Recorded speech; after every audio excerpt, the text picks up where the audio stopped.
Halo Bapak Ibu, perkenalkan saya Larasati, guru fisika dari SMA Negeri 1 Tenjo, Kabupaten Bogor, Provinsi Jawa Barat.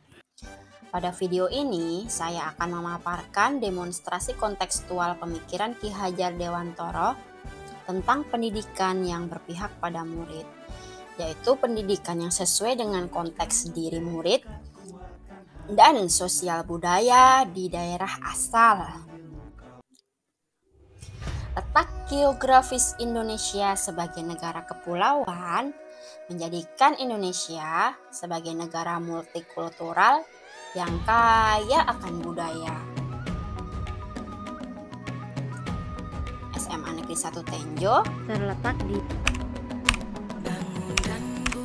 Desa Babakan, Kecamatan Tenjo, Kabupaten Bogor, tentunya di wilayah Pasundan.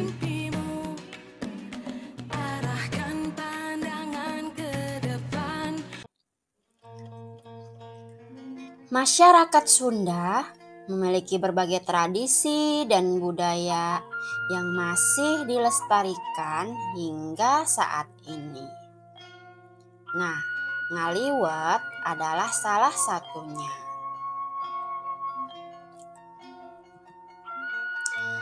Tradisi ngaliwet pada awalnya dilakukan oleh nenek moyang masyarakat Sunda. Sebagai masyarakat dengan keahlian berladang, ngaliwet dilakukan oleh mereka untuk bekal dibawa ke hutan atau ke daerah perladangannya dengan menggunakan bungkus daun pisang.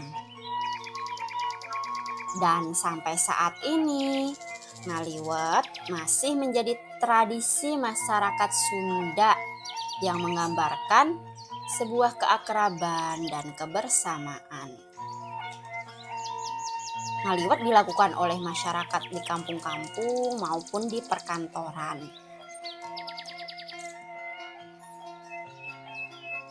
Ngaliwet juga bukan hanya sekedar makan, tetapi kebersamaan dalam memasak, kebersamaan dalam mengumpulkan bahan-bahan masak, dan kebersamaan dalam mengumpulkan alat masak menjadi ciri khas dari ngaliwet.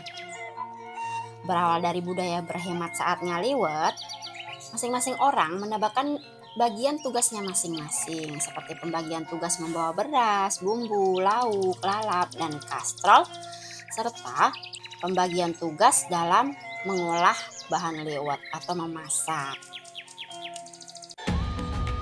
Kita bisa melihat tahap-tahapan dalam ngaliwet. Awalnya, anggota yang ingin mengikuti kegiatan ngaliwet mengumpulkan bahan dan alat masak sesuai dengan bagiannya masing-masing.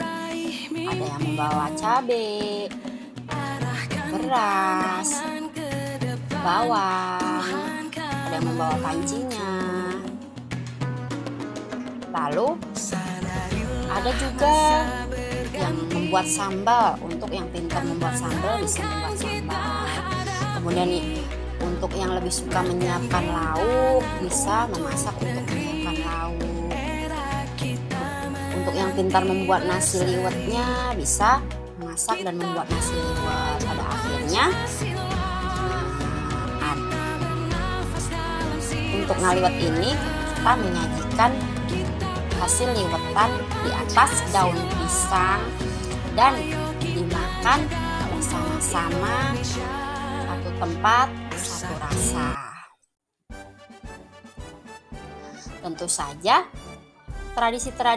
kegiatan-kegiatan dalam tradisi ngaliwet yang sudah saya paparkan tadi mencerminkan beberapa nilai, yaitu yang pertama gotong royong dan yang kedua nilai kebersamaan. Karakter gotong royong dan nilai kebersamaan dalam kegiatan ngaliwet masyarakat Sunda tentu saja sejalan dengan pemikiran Ki Hajar Dewantoro. Mengapa demikian? Nah, nilai kebersamaan yaitu makan bersama-sama di daun yang sama, di posisi yang sama, secara bersama-sama, itu sejalan dengan pemikiran Ki Hajar Dewantoro bahwa pendidikan itu menjadi hak semua kalangan, tidak membeda-bedakan kalangan elit maupun masyarakat miskin, masyarakat kaya di Indonesia, menurut Ki Hajar Dewantara, berhak mendapatkan pendidikan yang sama. Sedangkan nilai dari karakter gotong royong yang ada dalam ngaliwat seperti bekerja sama membuat nasi liwet, membagi tugas sampai menghasilkan hidangan liwetan itu bisa dikembangkan dalam kelas dalam rancangan pembelajaran kooperatif. Pembelajaran kooperatif sejalan dengan pemikiran Ki Hajar Dewantara sebab pembelajarannya pun berpusat pada siswa. Setiap murid dalam kelompok melakukan pembagian tugas. Setelah mendapatkan pembagian tugas, setiap anggota kelompok melakukan tugasnya masing-masing untuk mencapai tujuan yang sama. Kegiatan ini persis seperti tahap-tahap dalam kegiatan tradisi ngaliwet masyarakat Sunda. Lalu guru bertindak sebagai fasilitator atau penuntun. Nah, dalam pembelajaran kooperatif, karakter gotong royong yang terdapat dalam kegiatan ngaliwet bisa dikembangkan di dalam kelas. Berikut ini adalah contoh penanaman karakter gotong royong, ilustrasinya di dalam pembelajaran di kelas. Ada peserta didik dalam kelompok yang melakukan tugas bersama-sama untuk menyelesaikan lembar kerja yang sudah diberikan pada oleh guru. Lalu mereka juga di dalam kelompok merancang alat percobaan secara berkelompok. Dilanjutkan dengan mempraktekkan alat hasil rancangan mereka di dalam kelompok. Diuji coba apakah berhasil atau tidak. Setelah mereka melakukan analisis dan kesimpulan, setiap kelompok berkolaborasi membuat laporan dalam bentuk Google Slide. Di akhir pembelajaran, masing-masing kelompok mempresentasikan hasil percobaannya di depan kelas. Dan akhirnya guru bertindak sebagai fasilitator untuk refleksi dan memberikan penguatan.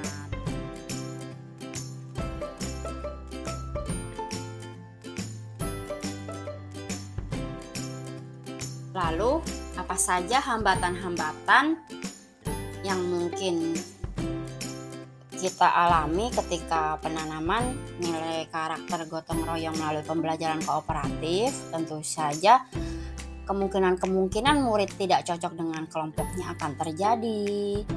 Lalu pembelajaran ini membutuhkan waktu yang cukup lama.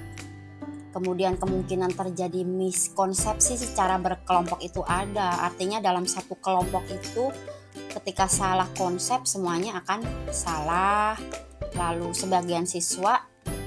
akan ada sebagian siswa yang memiliki kesadaran rendah dalam bekerja sama untuk mencapai tujuan kelompok. Untuk meminimalisir hambatan-hambatan tersebut, ada beberapa solusi yang bisa kita terapkan. Yang pertama, guru haruslah memperoleh pengetahuan yang luas dalam cara menyusun kelompok, baik melalui buku atau dengan bertanya kepada yang telah berpengalaman. Artinya di sini sebagai guru kita tidak boleh berhenti belajar. Dan guru juga harus bisa lebih sabar dalam berorientasi pada kebutuhan murid. Bukan hanya saja untuk mengejar materi, tapi di sini yang terpenting guru bisa menjadi fasilitator yang menuntun tumbuh kembangnya anak-anak. Yang ketiga, guru bisa melakukan penguatan konsep dan refleksi di setiap akhir pembelajaran untuk menyamakan persepsi. Meskipun membutuhkan waktu yang lama, kegiatan refleksi ini sangat penting dan harus kita kerjakan di akhir pembelajaran. Nah, demikian pemaparan saya tentang demonstrasi kontekstual pemikiran Ki Hajar Dewantara yang disesuaikan dengan konteks diri murid dan sosial budaya di daerah asal. Sampai jumpa, terima kasih.